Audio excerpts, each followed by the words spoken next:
And Chicago Police Superintendent Larry Snelling has been relatively quiet about the federalization of law enforcement, but today he broke his silence. Let's bring in political reporter Paris Schutz. Paris, what did the city's top cop have to say? Yeah, Terrence and Sylvia, some strong words trying to push back at some of the criticism out there. Snelling speaking out for the first time since immigration enforcement ramped up, seeking to respond to the events of this weekend.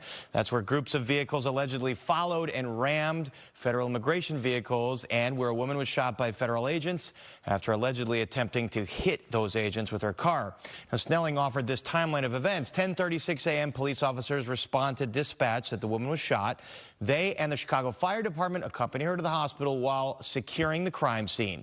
12:12, a separate incident featuring cars allegedly ramming ICE vehicles. 12:28, CPD receives a call from a federal ICE agent asking for assistance, and 1:09 p.m., CPD is on the scene assisting those agents.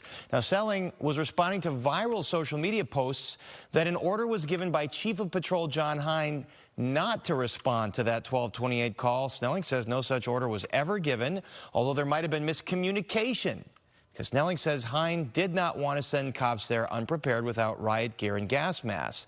Cops did respond to that scene 40 minutes later. Now, there have been many social media posts calling for Hine's removal, Snelling's removal, Snelling making it clear he believes it's all politics. When we show up to a scene and a crowd gathers, CPD is going to step out there. We're going to make sure that we maintain that scene and we keep people calm. This is our city, and we're going to make sure that we bring some type of calm or resolution to whatever's going on at that scene. Now, Snelling also hitting back at the criticism that police aren't arresting federal agents, saying police do not arrest other law enforcement, and also making it clear that ramming or following around federal law enforcement is plainly illegal. It risks endangering the lives not only of the officers, but community members alike.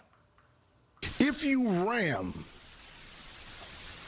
any vehicle, especially that one that contains law enforcement agents, and that's any law enforcement, local, state, federal, county,